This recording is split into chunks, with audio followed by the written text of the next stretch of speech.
city. DC, that's where I'm from. 1130 podcast. Dre on wheels, he is the one.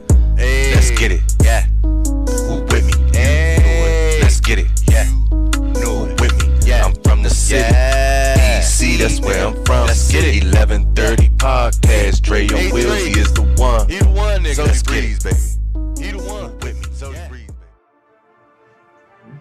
Yo, what it do, everybody? It's your man Dre, aka Dre on Wheels. This is episode 54 of the 1130 podcast, Talk Pro Wrestling. What's going on with everybody out there? Appreciate you guys joining me back here for another exciting episode of Talk Pro Wrestling. Good morning, good night, good afternoon to all my listeners all across the world. For everybody who's joining me back here on iHeartRadio, Spotify, Apple Podcasts, wherever you get your podcasts is at, man. This is going to be a great one. You dig, you guys. And then also, if you're new to the 1130 podcast and if you're joining me on YouTube, you guys go ahead and hit that subscribe button down below, smash it, notification bell, all that good stuff. Leave a comment, share it so we can get the 1130 podcast up and out there even more. And also, you guys, man, don't forget to follow the 1130 podcast on all social media platforms. But you guys, man, I'm back here with a great episode, man, for the books, man. My co-host is joining me back here with another great episode of Talk Pro Wrestling this week. My guy, Gator Live, you guys, man, the co-host of Dope Discussions with Erica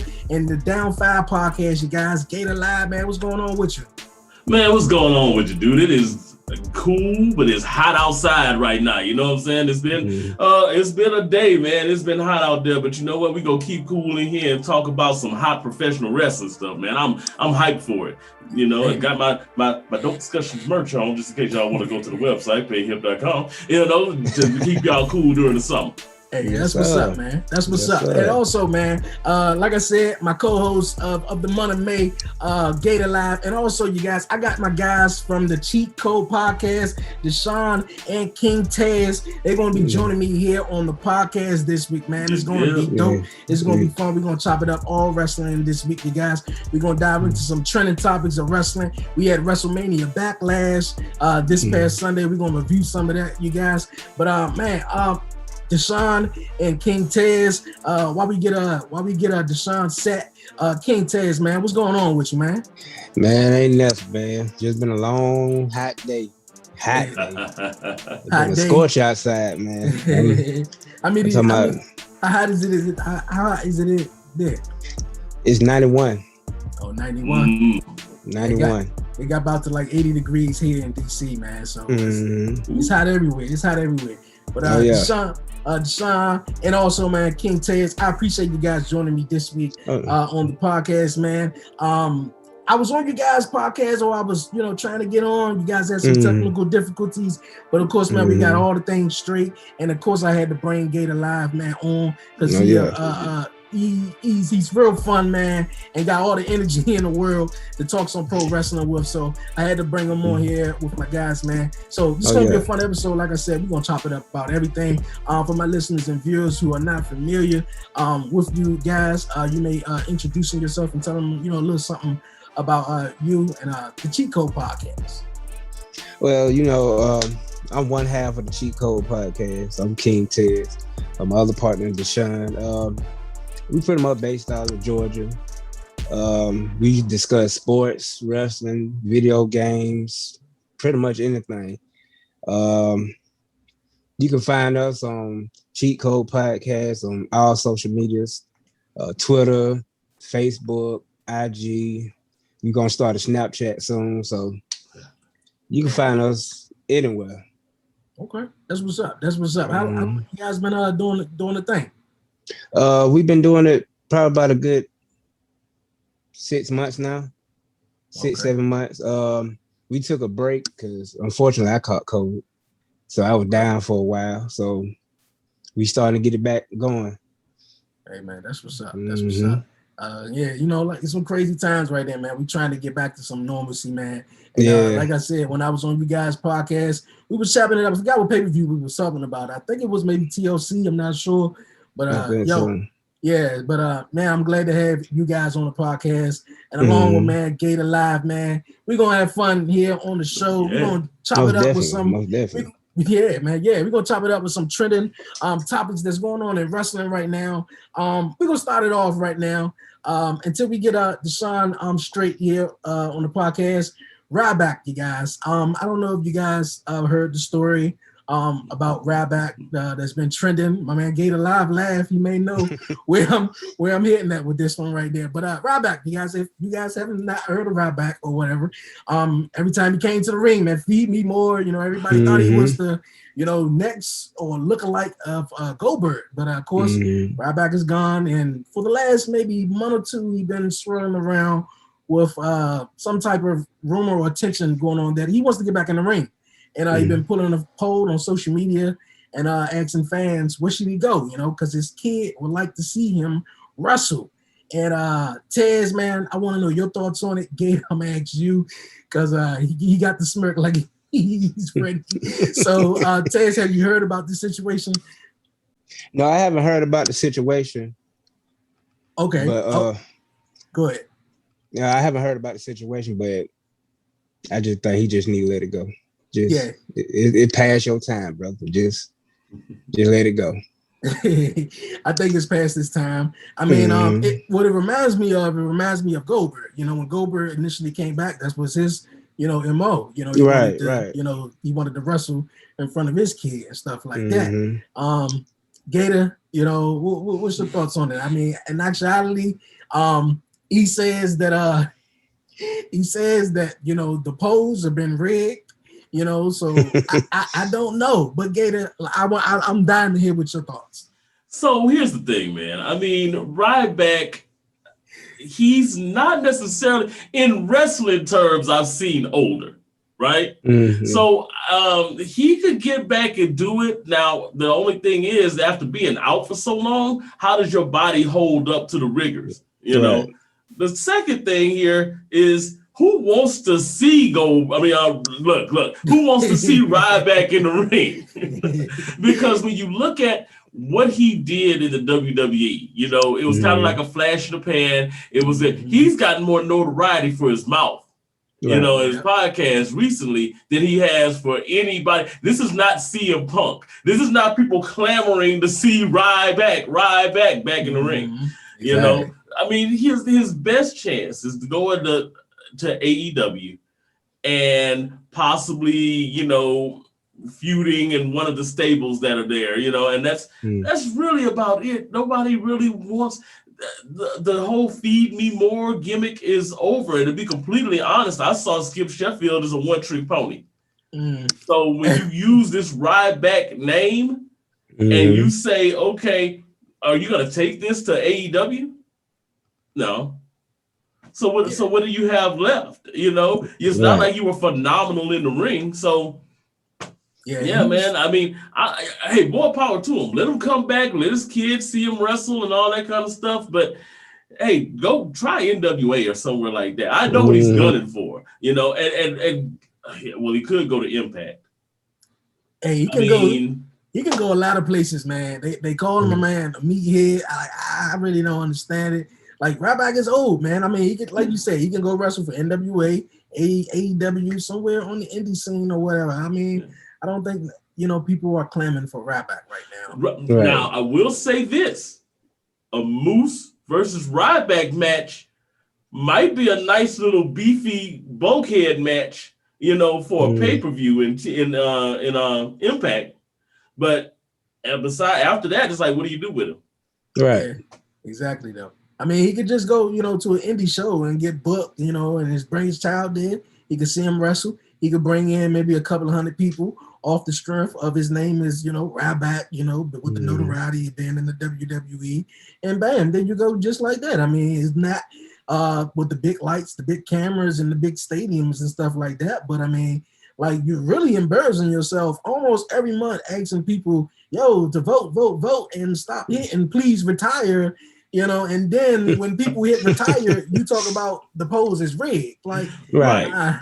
I mean, let's put it like this. I mean, his ego is too big to go wrestle an indie event. It really is. His ego's too big. So this is the whole reason why he keeps harping on these polls. Like, oh, y'all don't want to see me. Y'all don't want to see the big guy back in the ring. No, we don't.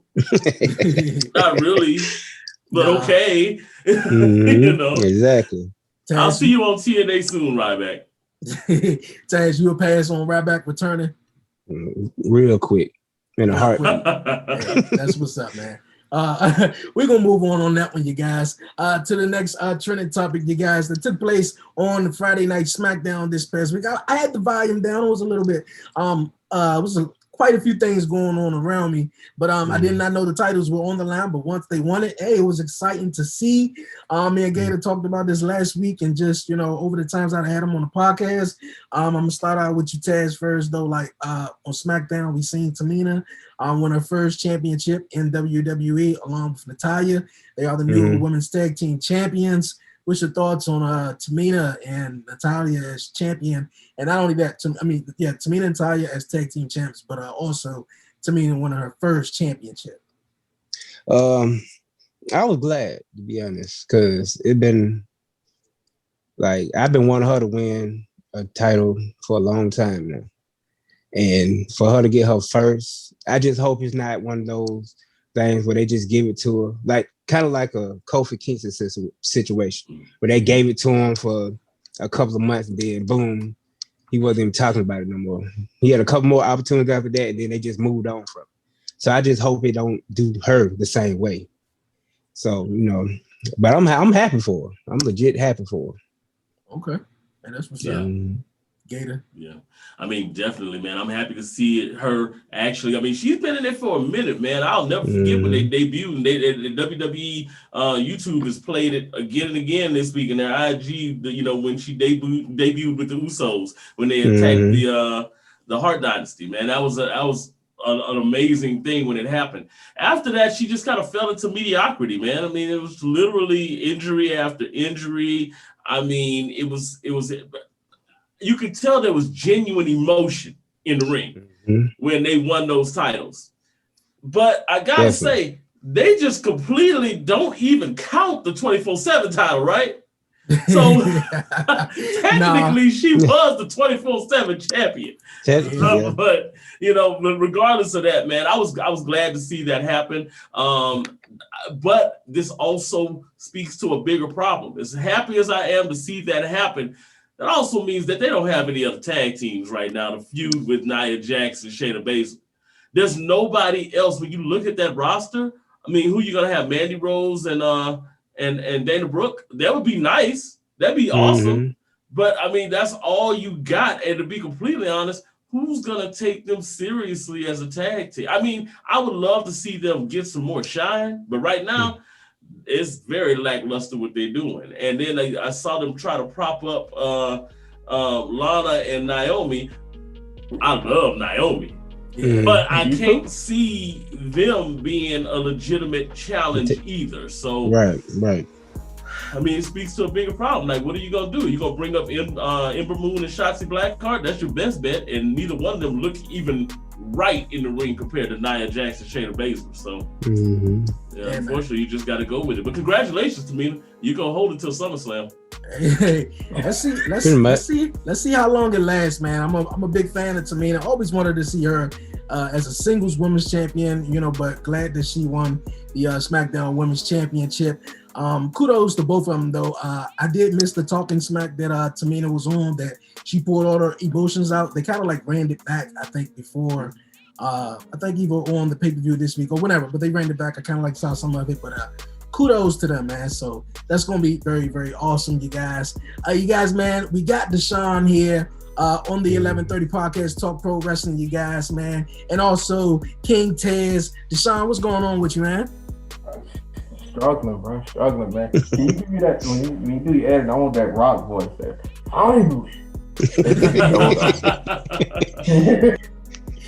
Hey, that's what's going on, man. How your day going with you?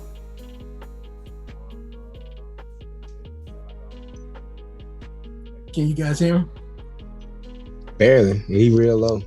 If anybody interested, I'm looking for a new partner. Look, he trying to Midnight Express you, Deshoun, man. What the deal is? He's trying to go Midnight Express on you right quick. All right, is this better? Yeah, that's okay. Yeah. See, I'm rushing to get set up. Like I said, first thing first, giving honor to God. Yeah, looking for a new partner. I mean, Hey, but man. just been busy, man. Like I said, I started a business a few months ago. Like it's taking a lot of time, man. But I'm still catching up. I'm still watching my wrestling though, man. I heard you guys talking about Tamina. You know, I didn't realize that was her first title. Like that's ridiculous, man. Like for her to not even that she's been there that long. Like I mean, of course you don't deserve it for being there that long, but I mean, she was like the big like kind of monster heel as far as the women division is concerned until Nia got there. Like you couldn't give her anything. Right. Like a 3-minute run or something. I mean, that's crazy though. I mean, I want to see what she goes with it though, but I mean, like it seems though, every time she get the rolling or get the ball rolling, she get an injury. That's what I was gonna say. I feel like she's injury prone too. Yeah, exactly. She's out there with them 2 knee braces on like Patrick Ewing, bro. And I get worried. She barely walking down to the ring. Bro. I was like, wow, what is she like? Right, they be holding. And you know what? You mentioned something just now about her being like one of the big heavyweights before Nia got there. Tamina wasn't always a heavyweight. And I talked about a second ago about when her and the Usos debuted. Oh, yeah. She was doing superfly splashes off the top rope back then. She was a lot smaller, a lot more agile, and you could see slowly. You know, that's probably what happened to her knees landing all that, man. Like your body's not built to take it, bro. It'll break down quick. Right. You're right though. Like she was never like big like Nia, like big that way. She was just always, I guess, like because the other girls were so small, she always looked bigger. By comparison. Because I mean, you got to figure. I think she's roughly like 5'9", maybe 5'10", so roughly. Yeah. But I mean, you get like Alexa Bliss 5'2". I mean, Sasha Banks 5'5", maybe. Yeah, I think she's everybody else like kind of topping out 5'6", 5'7". So she's gonna look big by comparison, man. But it's still crazy to me though that she just now got it. Like I said, hopefully it lasts a while. She can do something meaningful with it. And like get a couple good matches out of it, because I feel like her time's coming to an end too, which may be another reason they gave her this run. Yeah, that was another thing I would think they about to say. I think this was just like, okay, your time is running up. She's also a mom. It's that gold watch. Gold watch and a pat on the back. Yeah, exactly, man. Hey, also, Deshoun, before you joined in, we were also talking about Ryback. I don't know if you heard the situation about Ryback. I've been following him in his Twitter poll, man, and So the thing about Ryback, man, he's one of those guys like they have like a very like short shelf life. Like what he does and like what he can do gets old very quickly. So like, I mean, I'm not surprised that like he's already kind of on the outs as far as like the whole wrestling business as a whole is concerned. The way he's handling it though is like not very flattering. But to be real, man, he had a point. It's one of those things. Like he had a point when he was talking about the finances and the way they do it.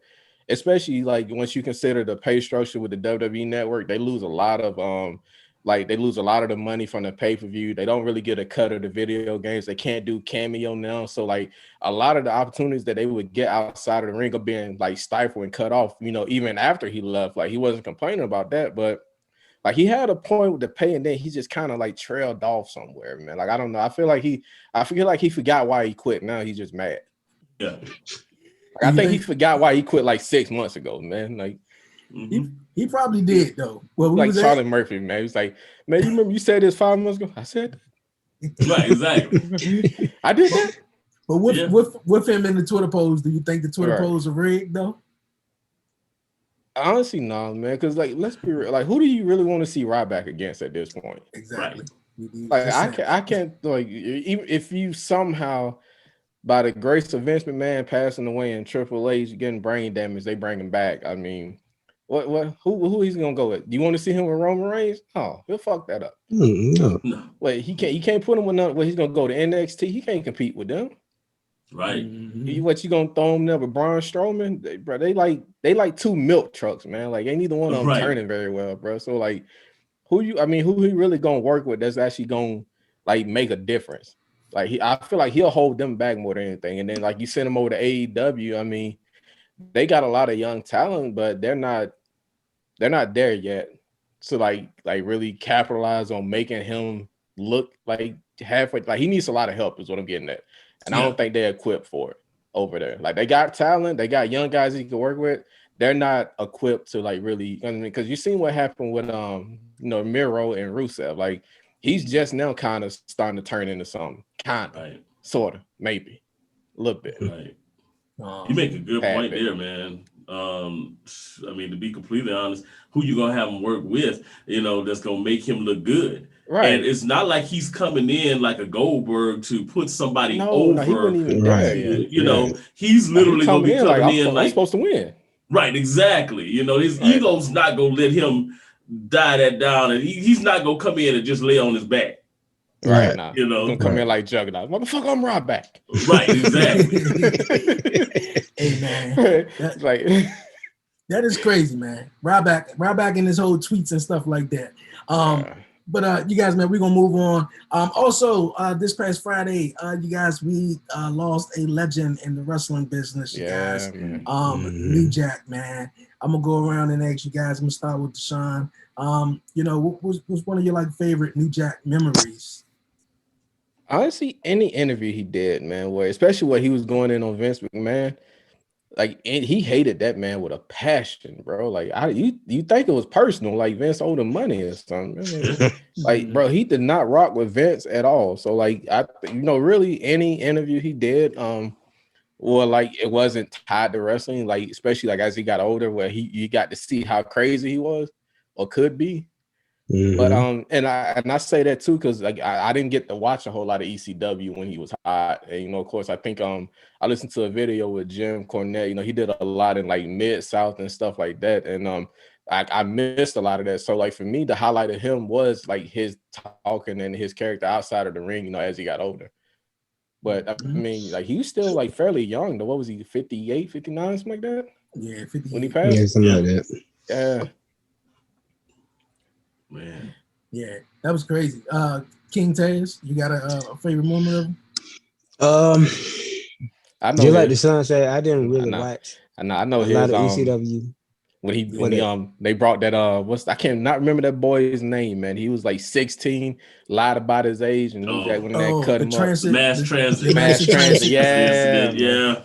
That was I already know that. That's his favorite. Look, it's all right, bro. You can tell everybody, man. You like seeing people get cut up. Hey, I don't know what he's talking about. I don't know what he's talking about, but I didn't watch a lot of ECW either. So I bet I heard his name like through my brothers and different people. So just like the interviews, of course. I had seen something he had did about the dark side of wrestling. Dark side of the ring, yeah, dark side of the ring. I had watched that.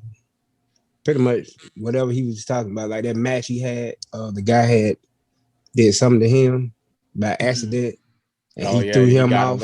He got him back. Yeah. I would say he was good for that. He was good for a little revenge. Yeah. I mean, imagine like you skip out on court or something. That's the guy they send to come get you. Like exactly, bro. It's gonna look like a movie, man. You skip out on a $50 ticket, bro. He throwing you through windows and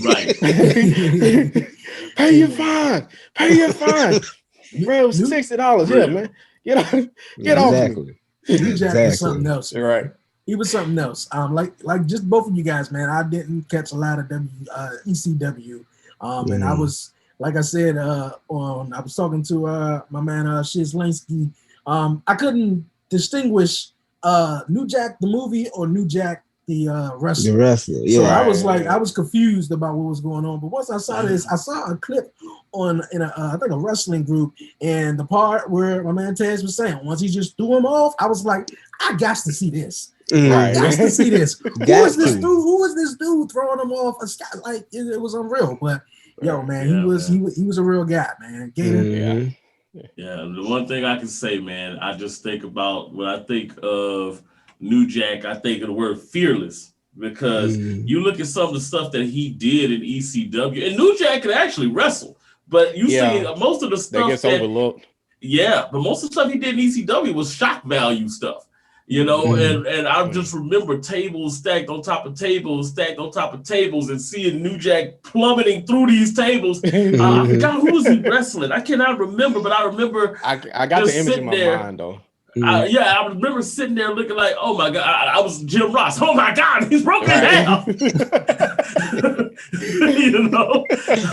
But I mean, but that was the things that he did on the regular, man. This dude had a forehead of a wrestler. Like literally, he had like an extra crease in his head from all the shots that he had taken wrestling, man. It was so hard not to stare at that anytime I see him. Right. I'm glad I didn't meet him in person. To stare.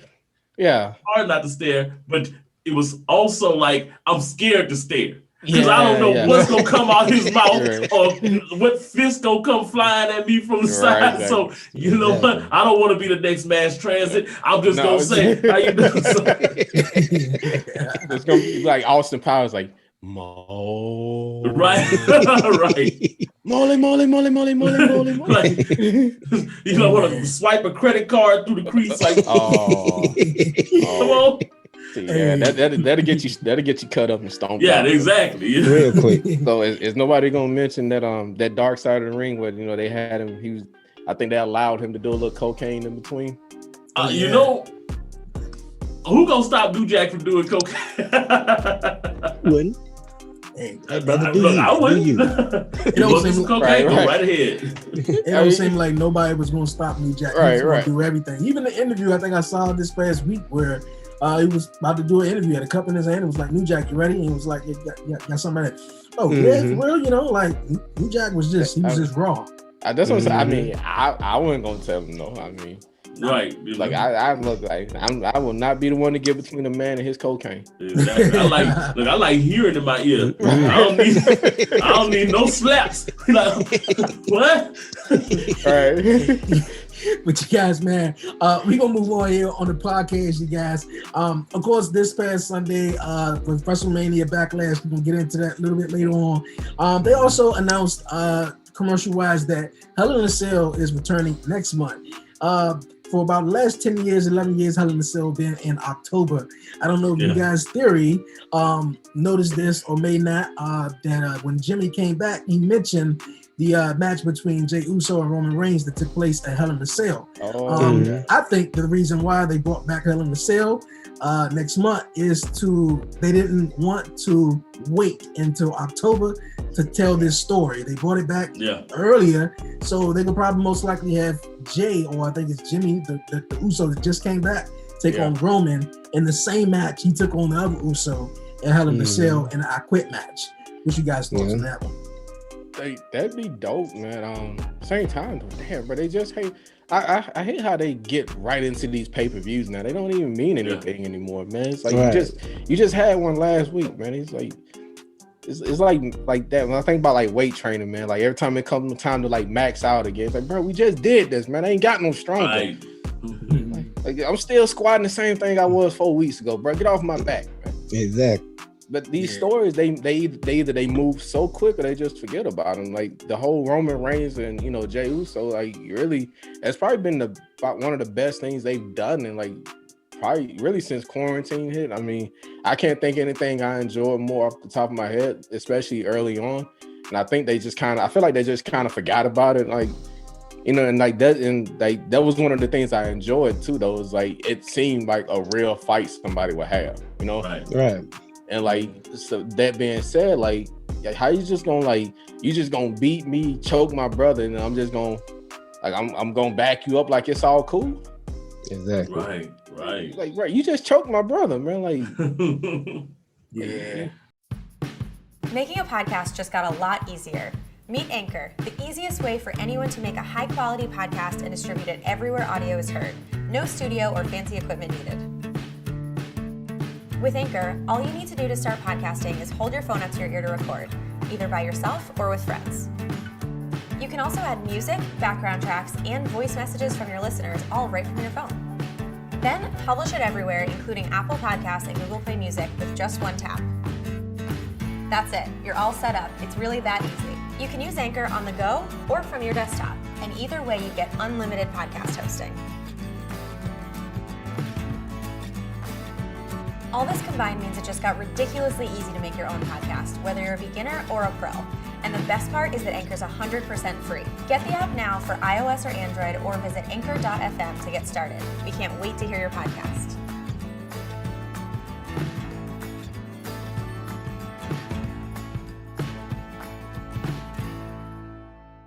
gonna move on here on the podcast, you guys. Next month, I also mentioned that we got Hell in a Cell, of course, returning in June. But also, you guys, the month prior after that, we're gonna have fans back in the arena.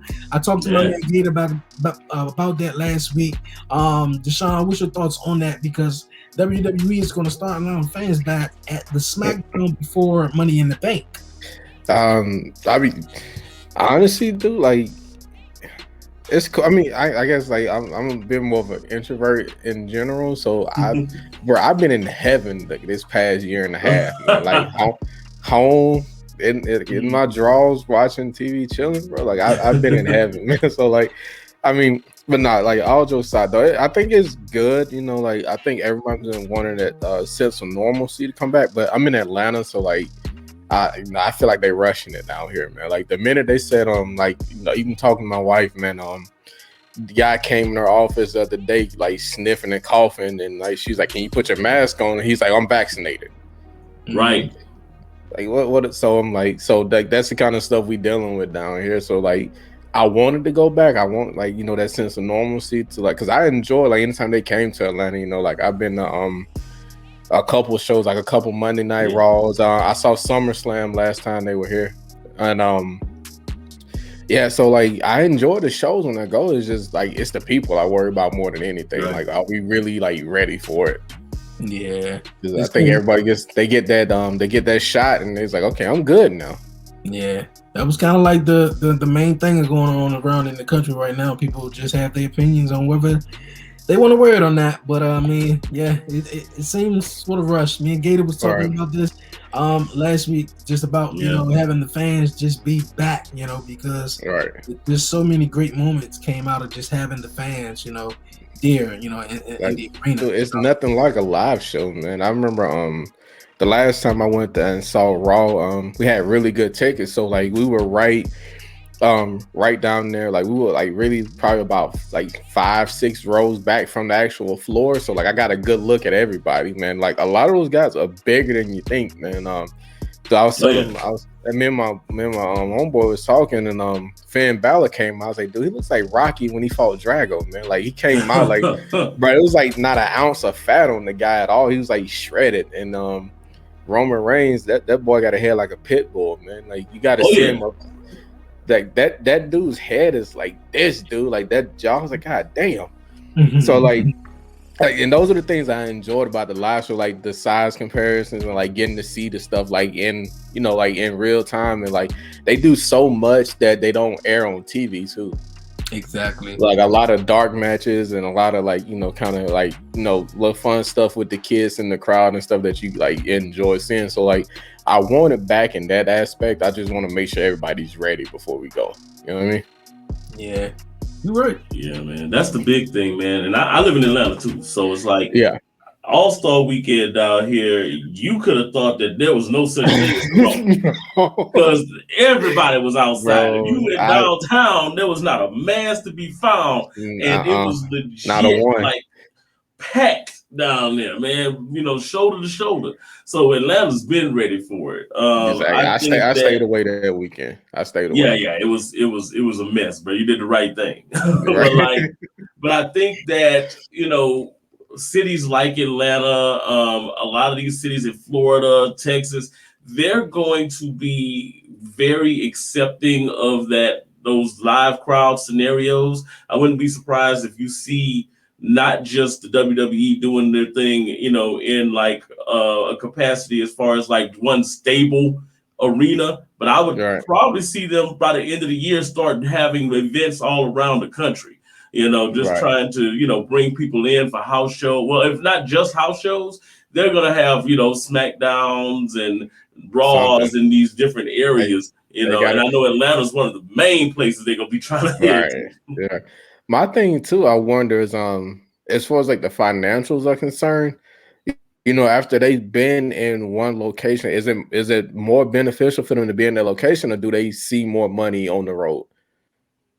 That's a good question. That's a good question. I think they probably would see more money on the road, but throughout this last year, WWE made a lot of money since firing a lot of superstars, and also they cut a lot. They cut a lot too. I still can't believe Samoa Joe, man. Like my guy couldn't get one more. He couldn't get one more crack at it, bro. Like Right. I think it was more to do with the injury, man. I think with Joe, I don't think he was necessarily the happiest on the broadcast booth. He was good at it though. oh, he was so good, so Yeah, good. but unlike a Taz scenario where it's like, okay, well, I accepted this is what I'm gonna do. Joe was still trying to come back, and I think at the end of the day, I think they were like, okay, as soon as he comes back, he gets hurt. As soon as he comes back, he gets hurt. The last time he got hurt, he had just been out for what, like a 6 months. Yeah. Yeah. So he came back, and literally 2-3 weeks later, he's done. And it's like it's not even anything major either. Like it's like little knickknacks and like a nick here, a nick there. So like I think too. But then again, I mean, he's up there as far as like age is concerned. You know, as far as like what they do is concerned, he's up there in age now. I mean, he's not an old man by any means, but he's been doing this for a while now. So I mean, the injuries were bound to come. It's just like it sucks though, because like you said, he was really good when like I think I still like that. Those rivalries with him and Lesnar, like he's the first one I really believe that could have beat him. Right. Like he sold it. Like he sold it to me. And even on commentary, he was good. Like he was really good on commentary. Even in that aspect, I hated to see him go. But you know, like I said, if he's still trying to get in the ring and they can't come to an impasse or like any kind of common ground, I mean, like there was no other way for it to go. Right, you know, and I love Joe. I mean, heck, last week I was wearing his shirt on the on this podcast. You know, I love Joe, man, but I hate seeing him go. But I understand. The thing I don't want to have him do is show up like in AEW at this point. Like I want it so badly to like AEW, but I'll be honest, I can't. I have a hard time getting into it. I want it so bad to like it, you know. But I don't know, and I think it's just not my cup of tea, man. Like, but at the same time, like I'm not gonna act like I enjoy WWE that much either. I enjoy aspects of it, you know. Like I like SmackDown way more than Raw, and even then I liked NXT way more than SmackDown. But I don't know about you guys. It's something about AEW, man. Something about it.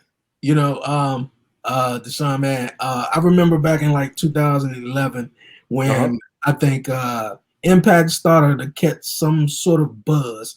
Right. And I was like, this Impact thing is, you know, Impact TNA, you know, it was kind of interesting. And it was like, I don't know. It was just something about it. You know, I was just like, I don't know. You know, they really had something. They really should have had something. Yeah, they could have. And it's also kind of like, you know, I gave it a chance for a minute, and it was basically the alternate to WWE, you know. Right.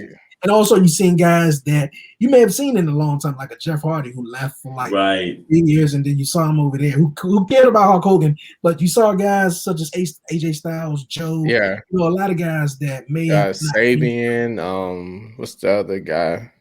Austin Aries, they had a lot of talent come through there. James Storm, Bobby Roode. Man, Beer Money was one of my favorite tag teams. Bro. Man. I mean, you know, I think what really messed them up was bringing in Bischoff and Hogan. I think they felt like, oh, we have a chance to supplant or be on the same par with WWE. They were already on a trajectory. Right, exactly. They were already on a trajectory. Then they tried to compete.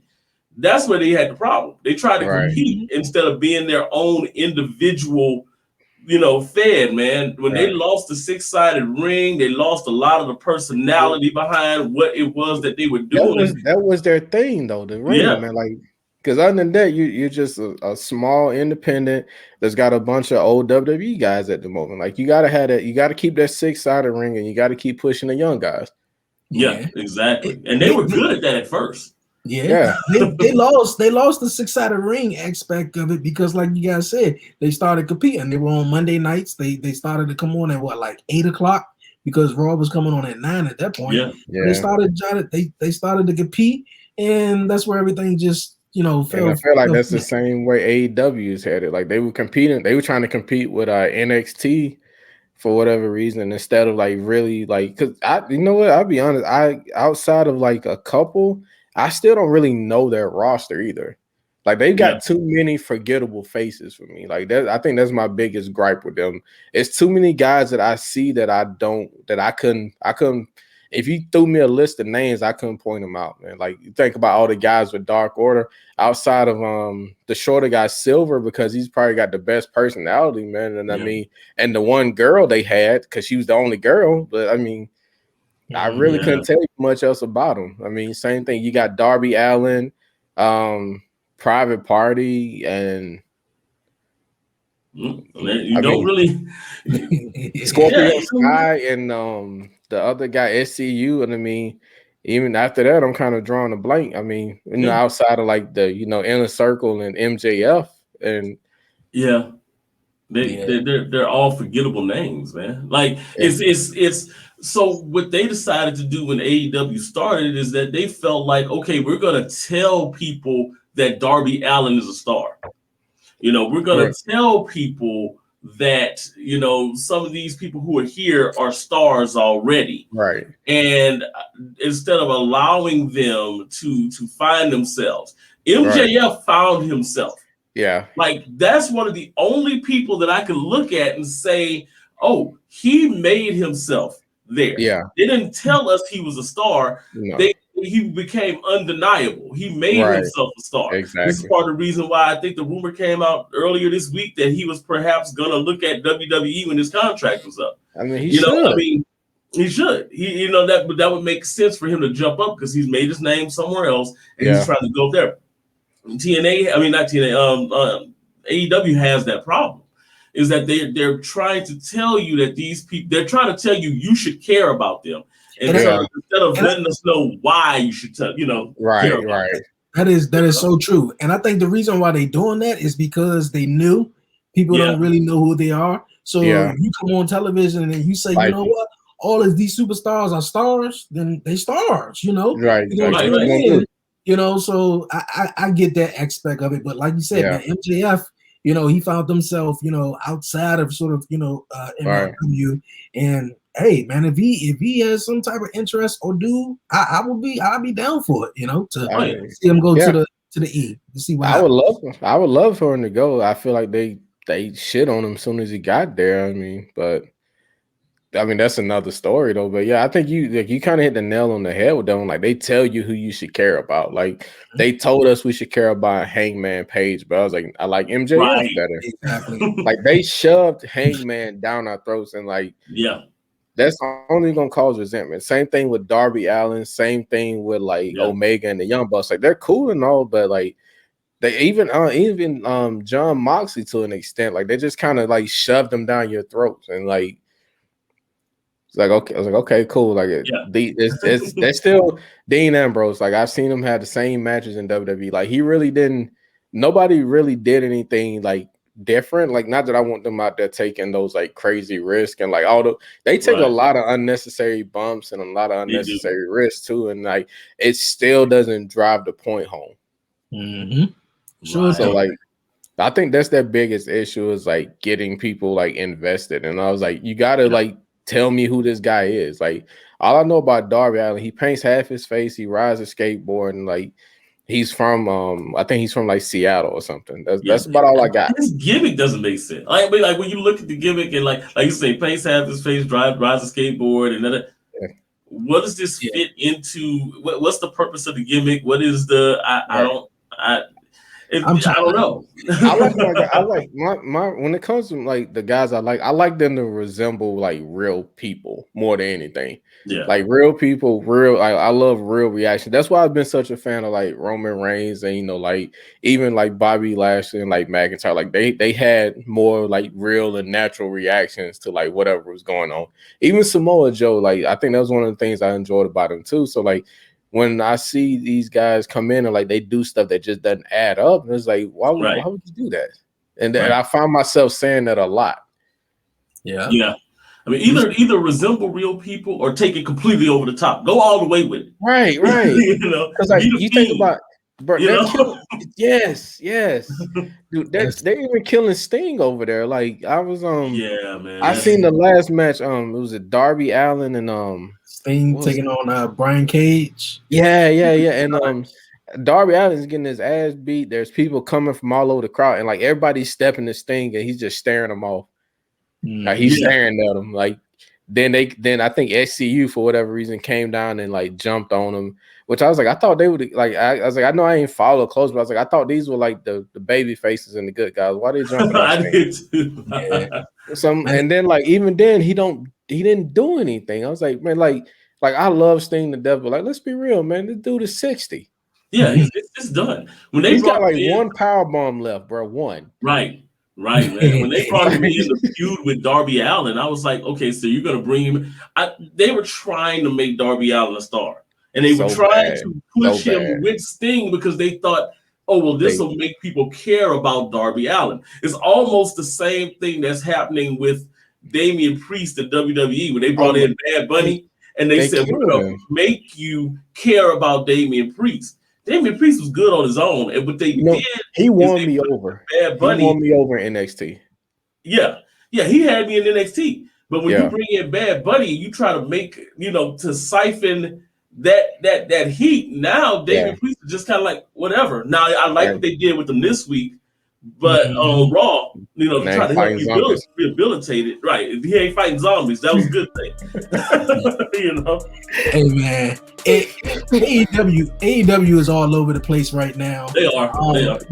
And one thing,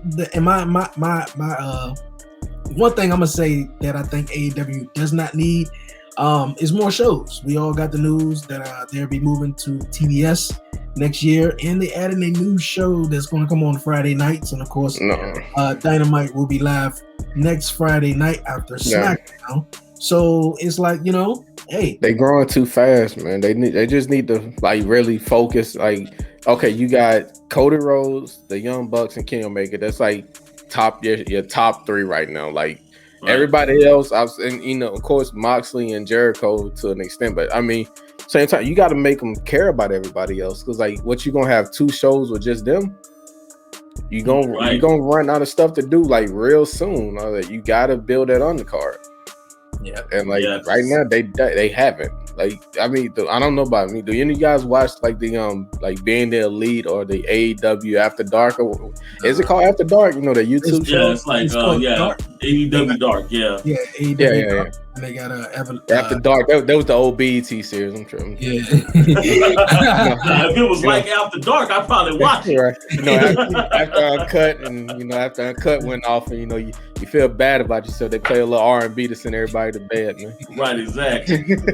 Yeah, man. They doing what they doing, man. Like Deshaun said, they going too fast, but at the same pace, it's like they trying to in a way rival what WWE is doing, because they're also capitalizing on WWE low ratings. Raw is at all-time low right now.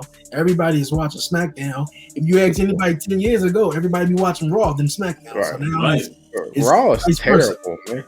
Outside of Lashley and MVP, Hey, speaking of Raw, this past week on Raw, a lot of people saw it, but I missed it completely. But Bobby Lashley, I watched it, but I didn't pick it up. When it was happening. Yeah, Bobby Lashley, Kofi Kingston, that was the main event, but Bobby Lashley went around. I mean, he was saying he had an open challenge. I thought it was going to be someone off the roster. They kept saying, yo, man, hey, I'm challenging this person challenging. I thought it was going to be someone different. But out comes Kofi, even though he had his matchup with Randy Orton. And also, this was, I guess, the first time 2 black men has main evented Monday Night Raw. So, are you serious? Yeah, this was the whole surrounding about this, because I was like, this sucked. And I didn't expect Kingston to win over on Lashley. But the whole scenario of it was the first time, I guess, 2 black men has main evented Monday Night Raw. Dude, that's great. That's a shame, too, though. That's on the flip side. That surprises me, because I feel like The Rock versus Farouk back in the day or something, like with the maybe they didn't main event, man. Maybe that's for Booker T versus The Rock or something. I was saying, but you're right, they probably didn't main event. I was gonna say, for the most part, Booker T was the black wrestler, man. Like, hey, bro, at that time he was the black guy on the roster, bro. Like, true. Mm-hmm. Man, kudos to them though, man. If that's the case, man, because they had a good match. I'm a little. The ending was what needed to be done. Yeah. You know, I it's what needed to be done. I missed it. How did it end? What was the finish? I mean, Drew came out there, I guess, help Kofi with the victory. Am I the only one that's tired of him and the heavyweight title yet? Yeah, I love McIntyre. I'm just tired of seeing him around the belt. Yeah. Like, bro, and it's their fault. He lost cleanly like 4 times, bro. Like, come on. Mm-hmm. How many times you gotta beat you? Exactly. You have a champion and you want to make them dominant and everything, and that's fine when you got somebody like a Roman Reigns over there on SmackDown who's kind of showing you how you do that. You don't take the belt off of Drew clean and then bring it back on him, and then you have him in this perpetual chase for the title. I mean, at this point, like you said, you get tired of seeing it. I think I think I said last week, they killed, but for me, they killed his gimmick with the kilt. When it was a scenario where that was an every week thing, where he's coming out in the sword and the kilt and all that kind of stuff. It was great at the pay-per-view. It was right. I loved it at the pay-per-view. And then he came out, I was like, okay, I guess we're doing this again. All right. Right, exactly. And then you're doing it repeatedly. It's like, it's next Monday. Right. It's almost like if you had Balor come out in the demon paint every week. Right. It gets old. It's like it gets old, man. And so it loses some of that luster. Now, I love how they make Drew look. Drew is a badass. But, what do you do? But you know what? They would better be served probably sending him down there and feuding with Sheamus to get that U.S. title and just build up something there. Anything else? Somebody else need a crack at it. But who do they have to feud with Lashley, though? I mean, you Strowman, he's kind of the same way. It's like Strowman been beat so many times that he's not even a monster anymore, bro. He's just tall. Right. Yeah, so where's my boy Keith Lee at? I think he's still hurt. Is he hurt? Okay. Yeah, he's still hurt, working on the injury right now. He probably be a runner-up to I want to say Bobby Lashley WWE Championship at Money in the Bank, because we're gonna have Hell in a Cell. Most likely it's gonna be Drew versus Bobby. Hell in a Cell to ride it off. Then we got Money in the Bank. You bring back Keith Lee. They had that one-off match, and the rumor is, we don't know, but the rumor is Bobby's supposed to take on Brock at SummerSlam. That makes sense. The way they're booking it, that makes sense. Because right now they're just spinning their wheels trying to get they're just buying time. They're trying to buy time. And if they don't do that, they're going to go with the other route and put the title somewhat back on Drew and have him feud with Jinder Mahal. So nobody wants to see Jinder Mahal. I saw when they brought him out with the two guys, Hollywood boys. You know what I'm saying? Really?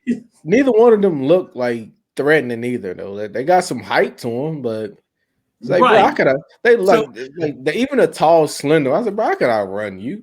Right, exactly. Right. You look at it like, you want these hands? Like, exactly. So to get this right, neither one of you would like to see Jinder Mahal become champion.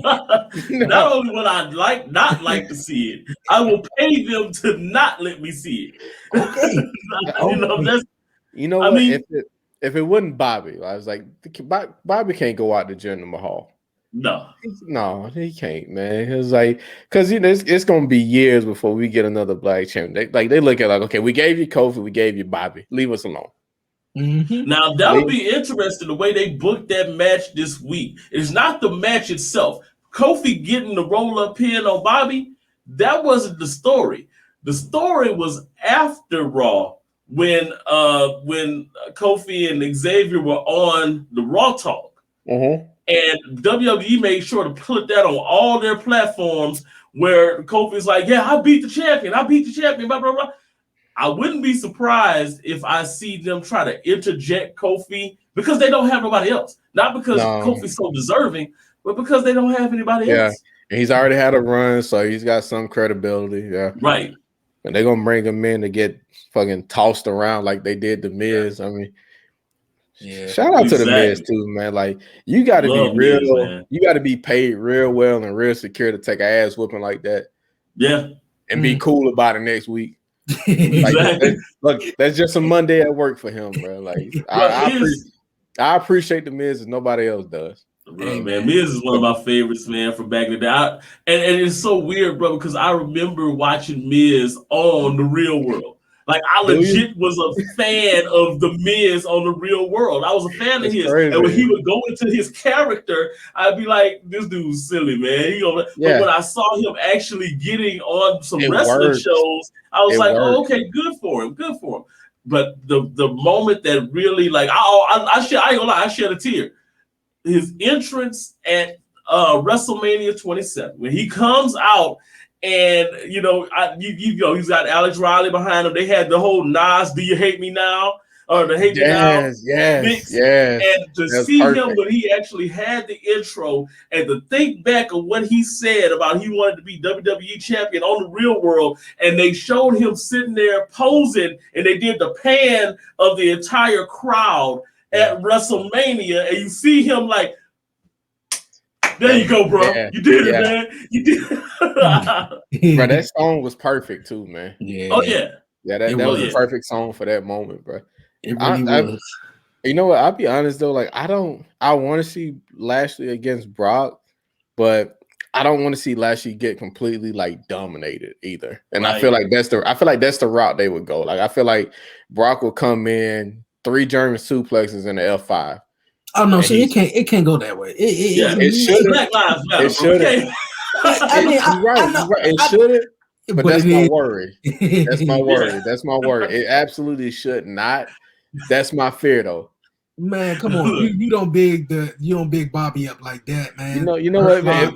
I would take one of those suplexes for him if they would keep that from happening. Right. I'll eat one, bro. I come out the crowd in some jeans and some. Bro, I was just thinking that. I can flops and I eat one, bro. We need to make sure, bro. We need to make a pact of all black wrestling podcasters, right?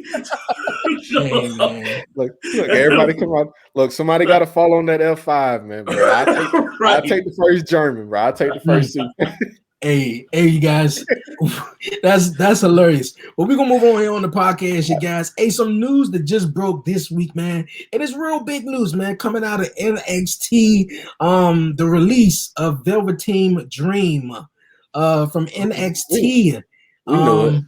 What's your guys' thoughts on that, man? It seemed like it was coming for a long time. Yeah.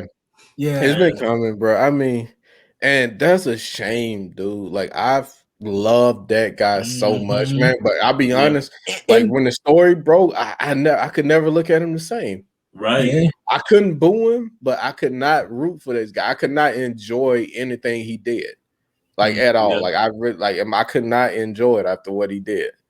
Yeah. And it's crazy because I met his mom. He's from DC. Yeah, I met his mom. His mom came out.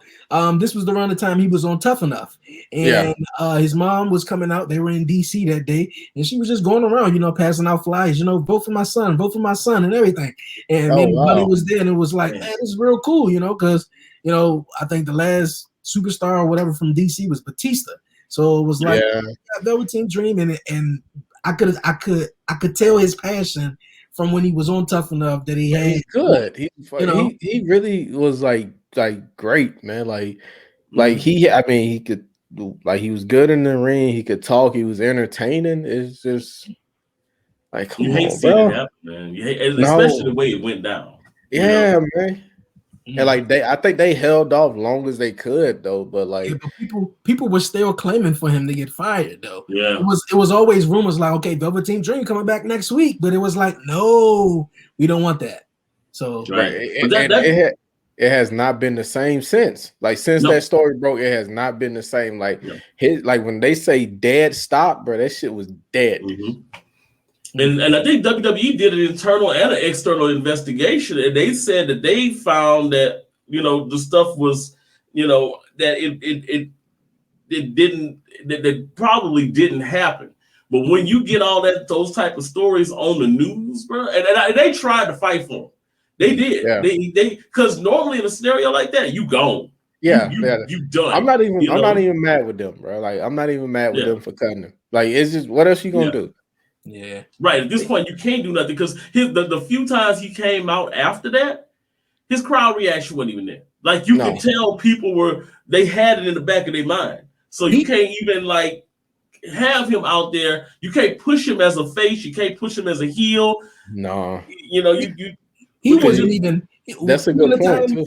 Even the times he was out there, he wasn't really, you know, all the way there. Yeah, Right. it's gone. It's gone on his end and theirs. But you had a good point. You know, normally like when something like that happened, they kind of lean into it and push him as a heel. But what kind of heel you gonna like have coming out there? Was he gonna be hugging all the kids now? Right, and he, you know, his gimmick was overly sexualized. Yes. If you do that now and get him back to that original gimmick, no. Like, yeah, you know what? Maybe if he didn't have that gimmick already, they might have been able to salvage it. Maybe, but like you said, it was an overly sexualized like Prince gimmick anyway. Yeah, and so like then that comes out. Like, what are you gonna do with that? Like, he comes in the ring, he's already rolling around like he's on ecstasy anyway. So I mean, right. Like, hey man, bro, if they ever had a picture of like what does it look like to be on like a ecstasy pill or an e-pill or something like that, that was it. Like, he's just in the ring, you're rolling. It's like Peter. You need Peter Griffin in the back. It's like, oh, right. It feels so good. That is hilarious. Right, he just slid out of all his clothes. That is hilarious right there, man. For real. Hey. Everyone has something to say, a story to tell. We make it easy to share yours. So let's talk. Regardless of your podcast setup, hit record. And from there, whether your podcast reaches 10 people or 10 million, we can help you get heard wherever listeners are. And who knows, maybe even quit your day job. But no matter who hears you, it's about connecting and sharing something from your perspective. It's about having a voice and using it without anything standing in your way. Say it all with Anchor.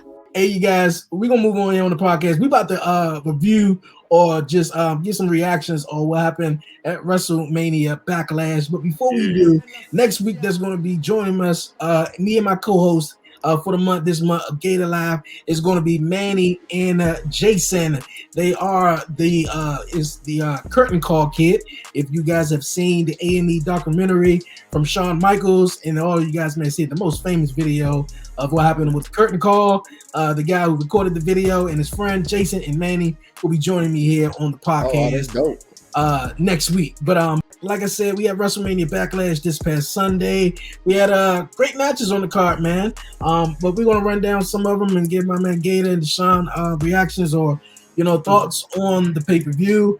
We started it off with the Triple Threat Women's Championship match for the Raw Women's Championship.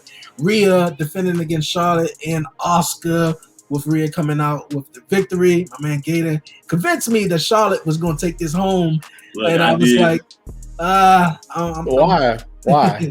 Man, look, I convinced him because I said, okay, so it made sense for them to go ahead and take that. I mean, I made sense to keep the belt on Rhea, but the way that they set it up, putting Asuka in there, I felt like, okay, so Asuka's there to eat the pin. So they're trying to make one of them look strong.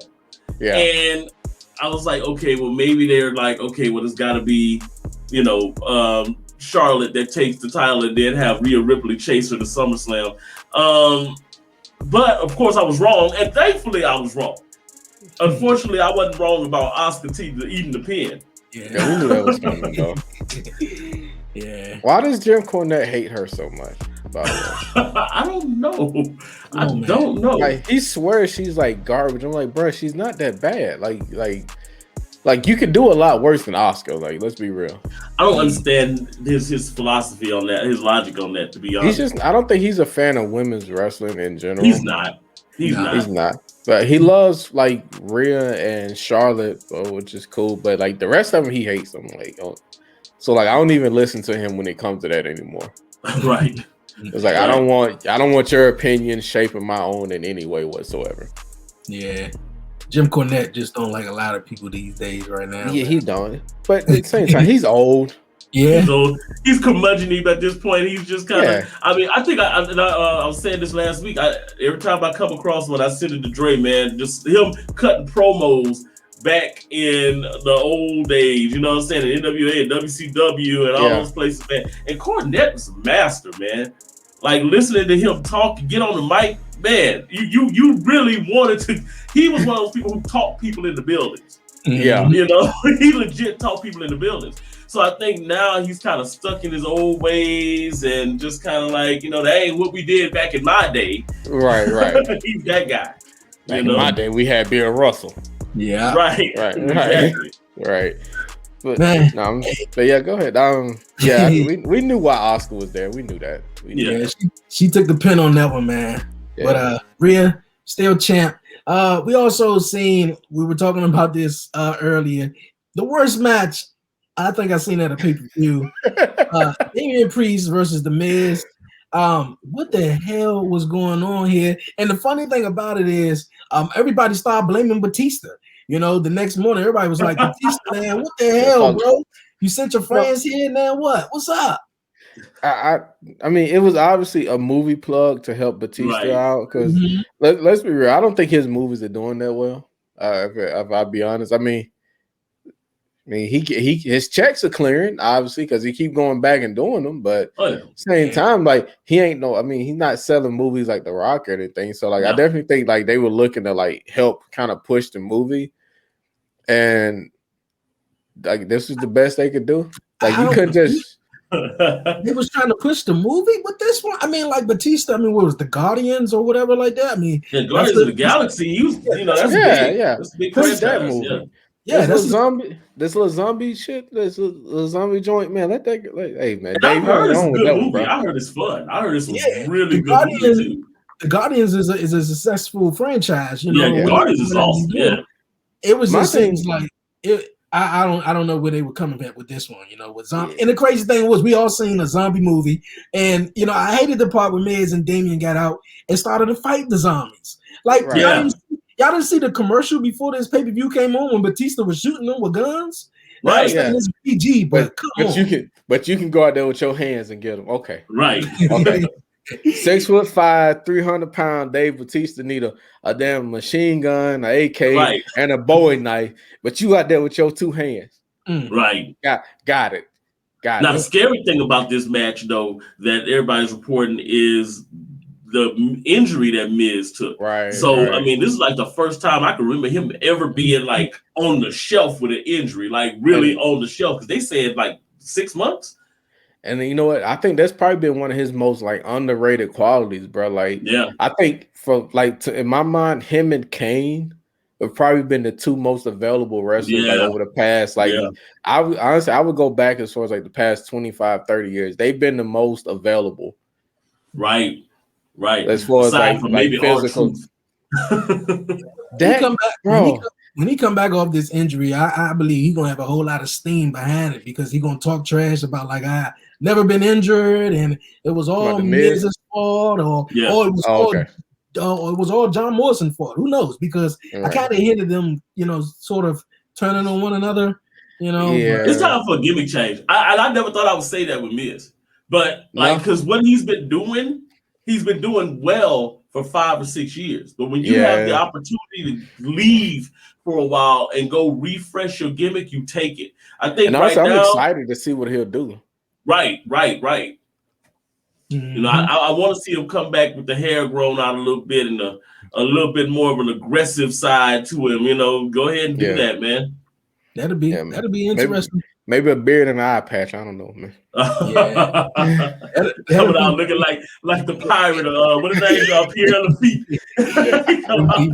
That'll be very interesting to see the Miz come back with Ray and Dominic. We got the first ever father and son tag team champions. Go ahead, Deshaun. I'm sorry. Go ahead, bro. I didn't even cut y'all. Nah, I mean, I was just about to say I can't wait for the Usos to take it from them. That too. Honestly, bro, I love Rey Mysterio, and I like Dominic too. But am I the only one that wants him to hit the gym? Yeah, you're not the only one. Thank you, bro. Like, come on, like that's my thing. Like, he's got to look the part. Like, and like I know, like the physical, like it's not as big as it used to be as far as like having the height and all the muscles. It's not like it used to be. Like not everybody has to look like Hulk Hogan or the Ultimate Warrior, but bro. Right. Like you really look like you just hopped out the car, man. You look like you just hopped out the car seat, man. Like out the back, bro. Like you're not even. And you can get away with that as a heel. Yeah, you know what I'm saying. That's why I keep saying that I want to see them pair him when they get done with this little tag team run, have him turn on his daddy and pair him with Angel Garza, Humberto Carrillo, have a little, Latino, gang, you know what I'm saying? Like, so, honestly, bro, that would be dope, but I feel like they cut it in like 3 weeks. They probably would.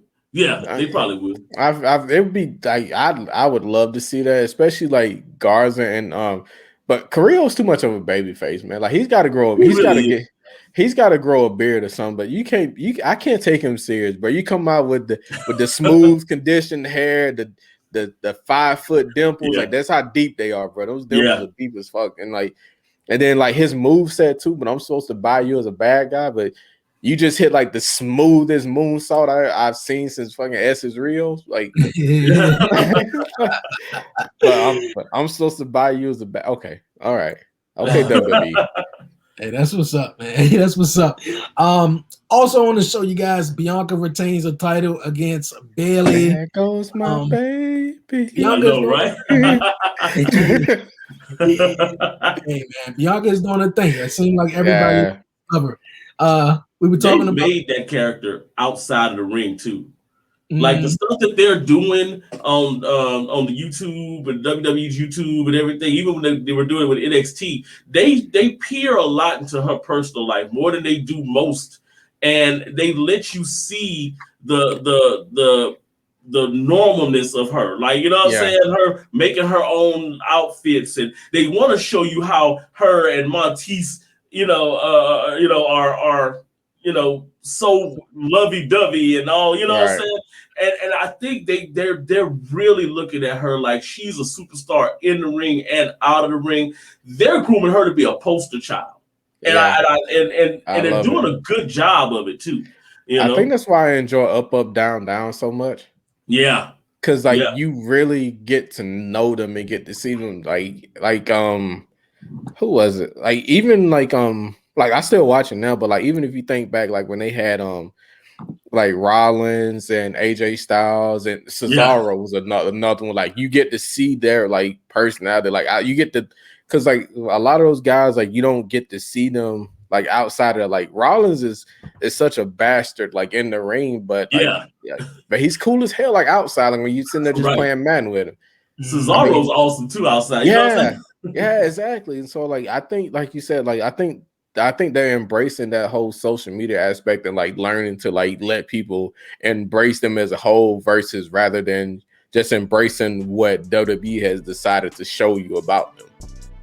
Exactly. Like I said, when she won the belt, they didn't deny the fact that she was married to this guy backstage. Like, I mean, you got to figure how many people in relationships and stuff like outside of like John Cena and Nikki Bella, they really don't acknowledge, and Triple H and Stephanie, they don't acknowledge a whole lot of relationships.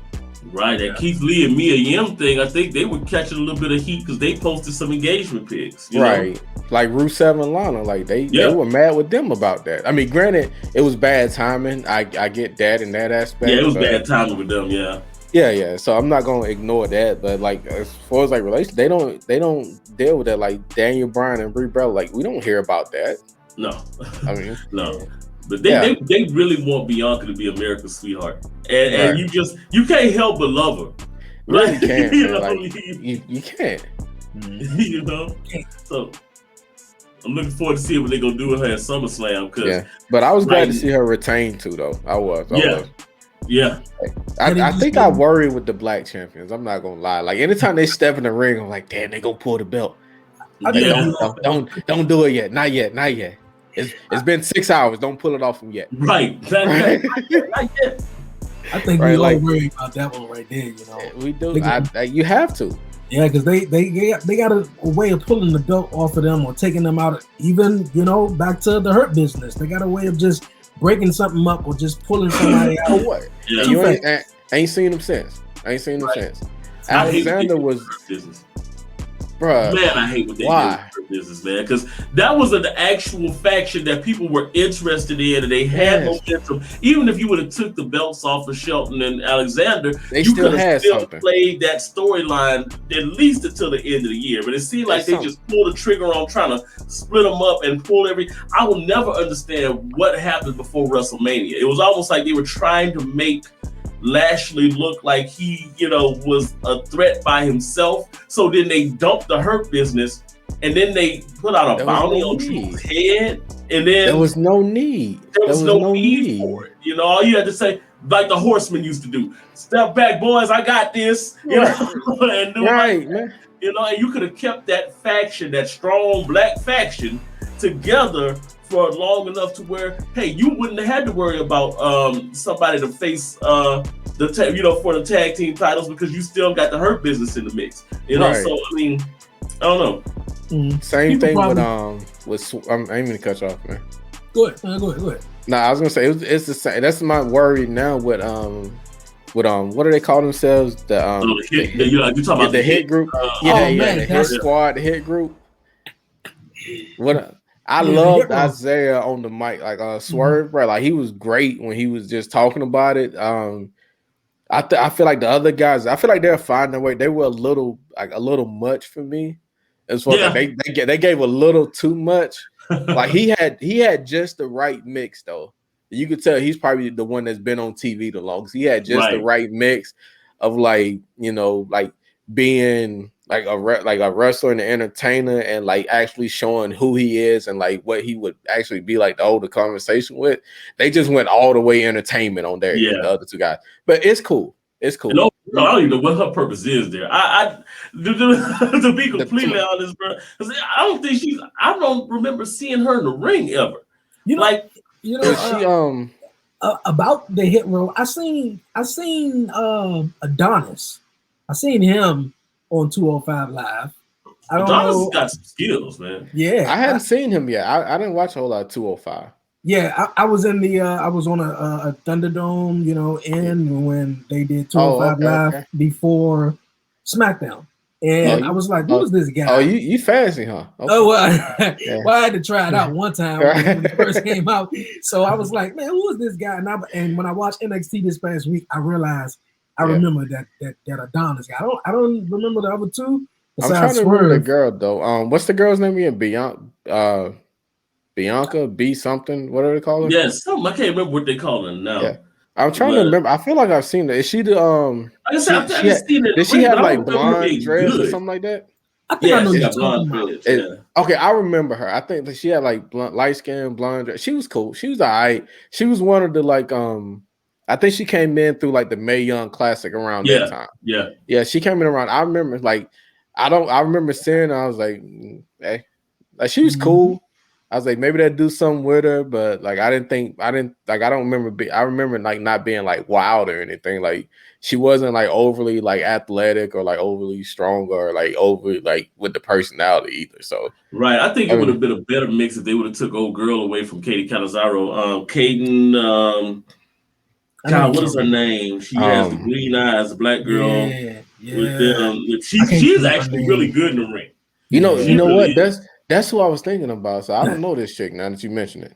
Mm-hmm. I gotta go back and look again because like in my mind, that's the one you just mentioned. That's who I was thinking they had. I didn't go back and see who the other one is. Like I said, I think I've seen her in the ring, but I don't remember her being any good. Yeah.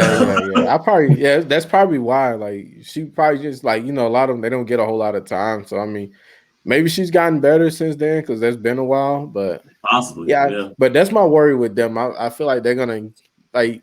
Because they like it's not even black group. They just break up groups unnecessarily now. Like there was no like I don't know about how y'all feel. There was no reason to break up Undisputed Era yet. No, there was no reason. Without giving them a main roster run. Like why? Right. I mean that group was I hate to say it, legendary is perfect. It really was. It just worked. It just some groups just work, bro. Like they just worked. Like it was cool. Especially like honestly, like even after adding Roddy Strong, like I was like on the fence about that when they added him at first, but like it just like it was seamless. Like so like I feel like that's my worry with like black factions or just any faction in general. I feel like they just break them up now just for the hell of it. It's like, okay, well, we want this guy to do that now. Right. At least they gave Undisputed Era a good little run though. A little send off, I guess. Yeah, I mean they gave a good run. They were ruling NXT for a while. I would have still liked to see them come up on the main roster, but then if they go to the main roster, who you feud them with? You know what I mean?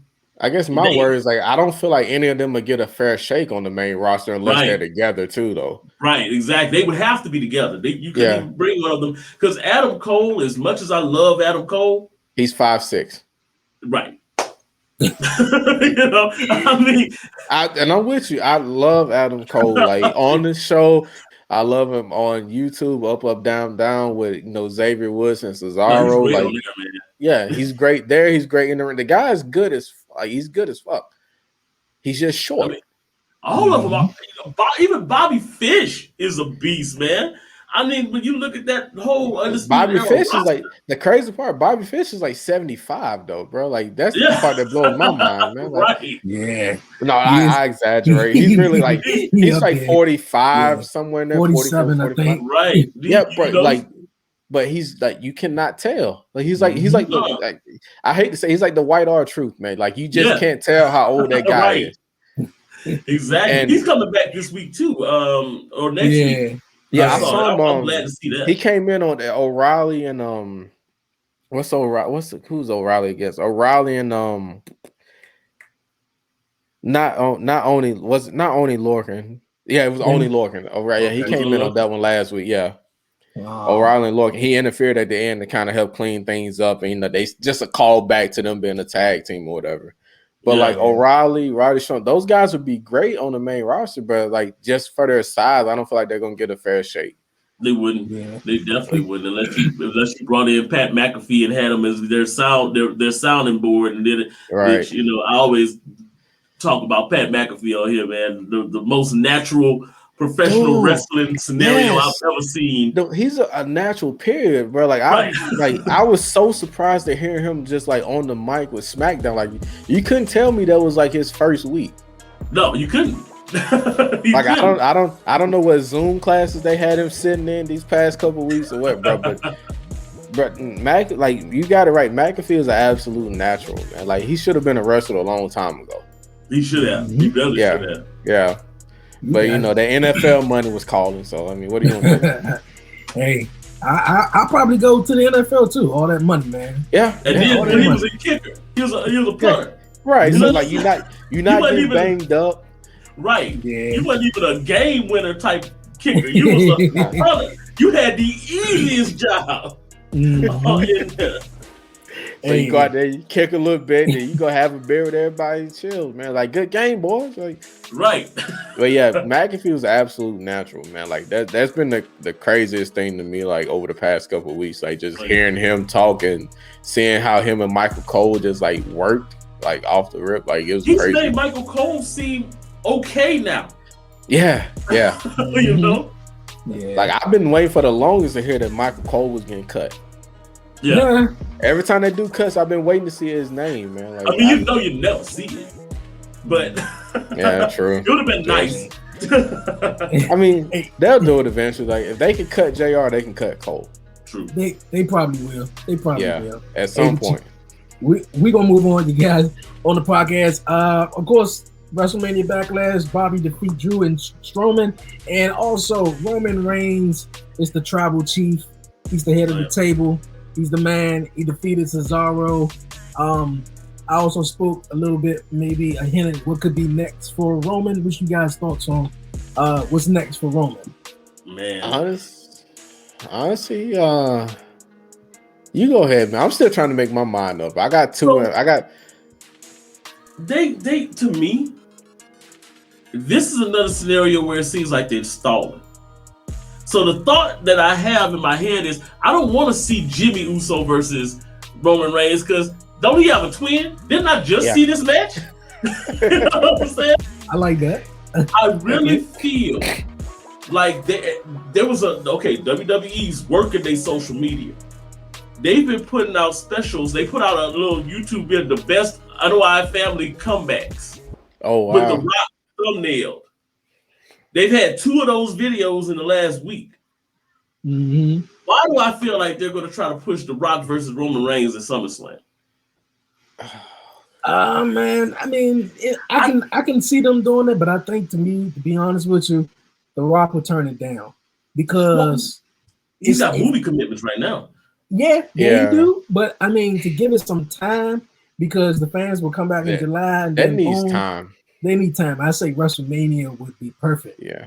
If That needs time. Like he's got to come. Like that needs months and months. Like he can't come in and build that in 4 weeks and then be gone after that. Like honestly, like I'm glad you said Jimmy. I would rather see Seth Rollins, honestly. Like a callback to the Shield, and I feel like with Paul Heyman involved, they could really like do something like story wise. Mm-hmm. But like I think they're kind of booking themselves in a corner because like now they've already addressed the issue with Jimmy. You can't just speed. You can't just speed past that now. Yeah, just they can't jump right in. Yeah, jump right into Seth. You can't just speed past it. Like you done brought it up now that you done the elephant's in the room. What you gonna do? That's why I said what I said, and that was the first little reaction I think 2 weeks ago that we seen Seth and Roman in anything. So like they've done a good job of keeping them like away, for the longest. Like like nobody ever forget the Shield. I'm glad they changed this theme music, but they've done a good job of keeping them like separate. Like you do not see them on the same show. You don't see them anywhere near each other, man. Like, and I think that's probably been for the best though, especially for Roman. Because when they get together, it's gonna be good. Yes, it's gonna be good. But who do you? So I mean, it's gonna be great. Actually, I think it's gonna be great. But the problem is, you can't make Seth a babyface. No, because right now, at least with the character he's got right now, it's like okay, well, you can try using that character, but he's not going. Who do you root for in that scenario? I say he takes on Keith Lee at SummerSlam. This can go all the way back to the moment they had at Survivor Series. Yeah. Oh yeah. I would love to see that if Keith's back. As a matter of fact, I think I've mentioned it before on this show. I would love to see Keith Lee go to SmackDown. I think he's a better fit over there than he is. I just want to see him on TV. Period. Like just put the man on. Give him his music back, even though I know they can't do that for copyright reasons and whatever else. But get him, man. Like put him on TV. Don't put him in. Look, man, Keith Lee, he's out there for the big man. Don't put him in no singlet. Let him come out there in the basketball shorts or something, bro. Hey, man, he got that old strong man from the 60s build, man, like the big barrel chest and the gut. Hey, bro, let it out, man. Like, it's in we seen it in NXT, bro. They still love him. Let it out. Let the gut out. Let him go. Big dudes we love too. We got one time for the big fellas, man. One time for the big fellas, man. Let it go. Let it out. Let him go. Let him go. Like let him try to grow the little piece of beard he had back because he can't grow no beard either. He got the what they call them, the chin straps. Yeah, he kind of grow around a couple of little places like that. Hey, that would be awesome to see, man. That would be awesome to see you guys. Man, Deshoun, man, I appreciate you joining me this week on the podcast. Before you go, what was you guys' thoughts on Seth Rollins' suit? If being healed was a suit, that would be the suit. You know what? I you gotta be. I love it because you got to be a real bastard to dress like that. Yeah, you do. Yeah, I love it, man. Like I don't. Like it, you know what? It's like the smallest thing. I love the little glove thing he does when he comes out. He's got like the black glove and he's like, right, yeah. Like I don't know. I like seeing that for whatever reason. I can't put my finger on why, but I do. I think that's almost similar to like when Kane used to come out. You just always grab that one glove, and just kept it moving. Like why that one glove though? Right. You about to get choke slammed to death today. Exactly. He's warming it up. Hey yo, man, it's been an awesome episode, man. Deshoun, I appreciate you joining me on the podcast, and also, man, King Tez. Before you go, any shout outs, any questions you have for me, old Gator, man? Yeah, actually, so I do got a question about y'all. We touched on it earlier, like just going back to the Roman Reigns and Jey Uso. What would you guys have done about that? Like, I feel like that should have been some sort of aftermath. Like, because I can't just take an ass whooping and be quiet. I'm sorry. Yeah. Okay. How would you guys have handled the aftermath? Meaning, like, with But even before his brother came back, like just the aftermath, because like it really just seemed like Roman choked his brother out. He quit in the cage, and then all of a sudden he was backing him and hyping him up like 3 days later. Right. To be honest with you, in my opinion, I would have done it how it's doing right now. The only thing different I probably would have had is when Jimmy, I guess I'm saying the other Uso who just came back, I would have had him immediately fall in line. Then of course around WrestleMania, Royal Rumble, friction fall apart, and of course they are the main reason that Roman Reigns is going to lose the championship. That's going to be it. I like that. I don't want to see it forgotten. I think that's my biggest thing. I feel like they're just glossing over it now. Like this dude, like you think about it, they grew up together. It's like kids, man. He beat you and your brother outside. Mm-hmm. Like in the backyard, he whooped everybody's ass, and now y'all just in the house playing the game like it's cool. And you know the crazy thing is WWE got this thing where they do forget storylines or do forget what happened last week, 2 weeks ago, or a year. So I think the fact that Roman Reigns is in control of this storyline, he's kind of like, yo, let's hey, you know, because so I would do it just how it's done. And of course, when Roman lose the title, somehow the Usos, if they don't, you know, win the titles between now and then, they're gonna become champs, you know. And then I think that's gonna be a good dynamic too, though. It was like if they win the titles and he loses his, it's like, okay, now what? Yeah, that's gonna be cool. Get to the back of the line, bro. Right. I think I would have done that same thing. I would have probably had him immediately come in and fall in line, because the way they sold it, you could tell it wasn't no black folks that had happened to. We would have been like, what?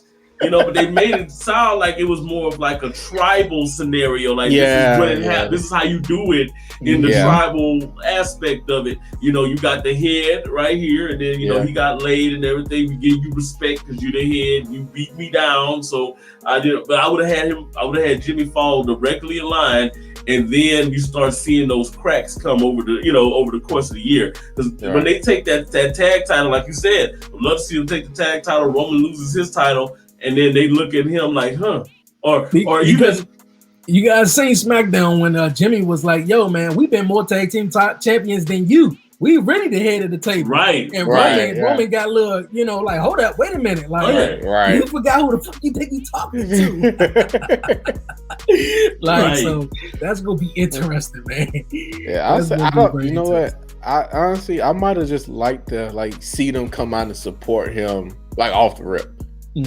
Like with no struggle, like I guess like if you want to call him the head of the table or whatever, like however you want to do it, but I would have rather seen like support like off the rip, like because I always wanted to see them like as a group anyway. Yeah. Real question, real quick. Is Rikishi still in any type of ring shape? Because last time I saw him, no. No. Yeah, I mean, I don't know, just something throughout there, you know what I mean, before he take on The Rock, if he does, you know, he may take on the Usos and put the Usos fathers down, you know, and that would be good. I'm still the head of the table. I take care of you guys, I take care of your father, I take care of everybody, you know, like that would be good. Yeah, that'd be good. That'd be dope. Like I guess like. But you can't get any get back either, because I mean his dad ain't in the best shape. So like, what are you gonna do? Yeah, and I can see him most likely probably attacking them more so just having them. Probably. Yeah, true. Like I mean, because what would the Usos do to get him back? Like attack him? Were they gonna go grab his little babies or whatever? Yeah. I mean, this was great, man. This was awesome, Deshoun, man. I appreciate you joining me here on the podcast this week. Anytime, man. Anytime, man. Thank you, man. And also, my co-host this month is going to be joining me back here for the podcast next week. My guy, Gator Live, man. Yes, sir. We will be back next week, and we're going to be watching Triple H for them curtain calls, you feel? Hey, man, that's what's up, you guys, man. I appreciate you guys joining me this week on the podcast. All right. Yeah, have a good one. All right, nah. Peace out. Yo, man, what an episode it was this week on Talk Pro Wrestling. I appreciate my guy Deshoun and King Tez for being on the podcast this week. King Tez had to leave a little early, but man, it was an awesome time chatting it up with you guys, man, from the Cheat Codes podcast. You guys welcome anytime, man. chopping it up from, Wrestlemania Backlash to the Ryback, the Velveteen Dream, to everything that went down this past week in pro wrestling. Like I said earlier in the podcast, you guys, Gator Live, of course, will be joining me back here for the podcast again, you guys, next Friday. It's going to be awesome, man. We got Manny and Jason, man, the Curtain Call Kid. He's going to be joining us on the podcast next week. That's going to be a great time, man. Like you said, we want to try to make sure Triple H don't be listening, man, because I was watching the Shawn Michaels one, and you hear the story all the time, man. He took the fall for all of that. But, man, that's going to be exciting, and this was exciting as it is each and every week, you guys. Oh, man, I'm thrilled. I love it. It's wrestling. We're going to keep trucking at it, you guys. But before I go, don't forget to follow the 1130 Podcast on all social media platforms. Follow me on Twitter at Dre on Wheels. Follow me on Instagram at the 1130 Podcast. Like the 1130 Podcast on Facebook. Subscribe to the 1130 Podcast on YouTube. If you ain't watching on YouTube, or if you is, hit the subscribe button, you guys. And also, you guys, the 1130 Podcast Talk Pro Wrestling is available on iHeartRadio now, so subscribe to it. Follow me on Spotify, you guys. Leave a 5-star rating and a review on Apple Podcasts. Man, for real, you're trying to get the 1130 Podcast up and out there even more. We got to 3,100 downloads, you guys, total on Anchor FM, you guys. So, man, he is doing the thing. We doing it. 1,100 subscribers on YouTube. I appreciate everybody, man, for tuning in to the 1130 Podcast. What a show here, man. What a show. We're just going to see what happened tonight on SmackDown. Is Jimmy still going to, back down, or, not try to fall in line? We're going to see what happens tonight, man, on SmackDown and everything, man. But, Gator Live, man, thank you for joining me on the podcast.